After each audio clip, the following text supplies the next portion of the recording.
ప్రభునందు ప్రియమైనటువంటి దేవుని పిల్లలకు ప్రభు అయిన యేసుక్రీస్తు వారి నామములో వందనాలు, శుభాలు మీకు తెలియపరుస్తూ ఉన్నాం. పిల్లరా, మరి గడిచిన దినమంతా కూడా ప్రభు తన కృపావాత్సల్యంలో భద్రపరుచుకుని క్షేమమును, ఆరోగ్యమును, ఆయుస్సును గురించి మరి నూతన దినాన్ని ప్రభు మనకు అనుగ్రహించారండి. 2025 సంవత్సరము 10వ నెల 14వ దినాన్ని ప్రభు మనకు అనుగ్రహించి మరి రోజు దేవుని వాక్యం, వాడు జలముల యొద్ద నాటబడిన చెట్టు వలె నుండును. ఇర్మీయా గ్రంథము 17వ అధ్యాయము 8వ వచనమండి. వాక్యం నమ్మదగినది, పూర్ణాంగీకరమునకు యోగ్యమైనది. దేవుని వాక్యం సెలవిస్తుంది, ఎవరైతే జలముల యొద్ద నాటబడిన వారు చెట్టు వలె ఉన్నట్లయితే వారు ఆశీర్వాదకరంగా ఉంటారని దేవుని వాక్యం సెలవిస్తుంది. మరి ఎప్పుడైతే మరొక చెట్టు నీటి దగ్గర ఉంటున్నప్పుడు ఆ చెట్టు ఎంతగా సిగురిస్తూ ఫలిస్తూ అభివృద్ధి చెందుతుందో, అలాగే వాక్యమైన నీరు దగ్గర ఉన్నటువంటి వారు అలాగనే అభివృద్ధి చెందుతారని ఇర్మీయా భక్తుల ద్వారా మనం చూస్తుంటున్నాం.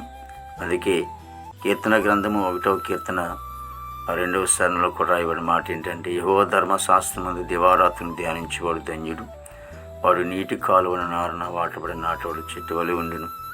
అక్కడ సిగురిస్తుందని అని రాయబడి ఉంది.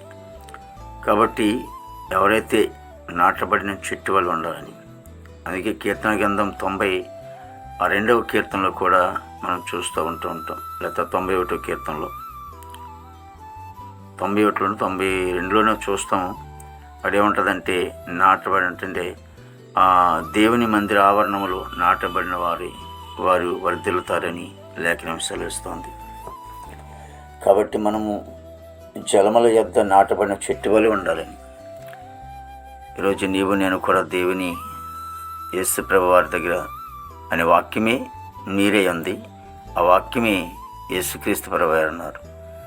కాబట్టి ఆయన దగ్గర మనం ఉన్నప్పుడు మనం ఎంతైనా ఆశీర్వదింపబడతాం, దీవింపబడతాం. ప్రార్థన. మహాపరిశుద్ధుడ, ప్రేమగల తండ్రి, కృపలోనికి స్తుతులు చెల్లిస్తున్నాం ప్రభు. ప్రతి కుటుంబాన్ని కూడా మీరు దీవించండి, ఆశీర్వదించండి ప్రభు.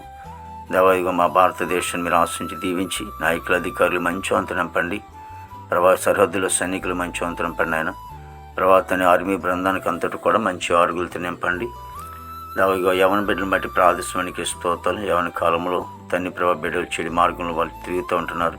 త్రాగుడు, పాన్పరాకు, గంజాయి, గుట్టక, డ్రగ్స్ వాళ్ళు ఎంతోమంది పాడైపోతున్నారు, ఎంతోమంది నశించిపోతున్నారు. నేను ప్రభా బిడ్డను రక్షించుకోమని ప్రార్థిస్తుందండి. ఉద్యోగస్తులందరూ కూడా మంచి ఆరుగులతో నింపండి. వారు చేస్తున్న ఉద్యోగులు మీరు తోడుగా ఉండండి, రాకపోకలను సహాయం చేయండి. అలాగే ప్రభా ఇదిగో తండ్రి, చదువుకునే బిడ్డలకు జ్ఞానం దయచేయండి ప్రభు. చక్కగా చదువుకునే ప్రయోజకులకు కృప దయచేయండి ప్రభా. ఇదిగో తండ్రి, పనికి వెళ్ళే బిడ్డలు కూడా మంచి వంతు నింపండి. విదేశానికి బిడ్డలందరూ కూడా మంచి వంతు నింపండి. చదువుకుని ప్రభా మరి ఉద్యోగాలు లేకున్న వారికి ఉద్యోగాలు మీరు దయచేయండి ప్రభా. నీకు వందలు తను మా దేశ పాడి పంటంతా మీరు ఆశను దీవించినాను. ఇక తన హాస్పిటల్ రూమ్ స్వస్థపరచం, జైల్లో ఉన్న బిడ్డలు విడుదల చేయండి. కోర్టు గొడవలు, కేసు గొడవలను కూడా కొట్టివేయండి. రక్షణ లేని వారు రక్షణ దయచేయండి తండ్రి. మారుమనసు లేని మారుమారం దయచేసి, వివాహం లేని బిడ్డలకి వివాహం దయచేయండి. గర్భఫలం గర్భిణీ సుఖమండిలో దయచేయండి తల్లి, బిడ్డ క్షేమం దయచేయండి. ఈ దినమంతా కూడా విశేషమైన కృపతో నింపండి. యేసుక్రీస్తు నామమున తండ్రి. ఆమేన్, ఆమేన్.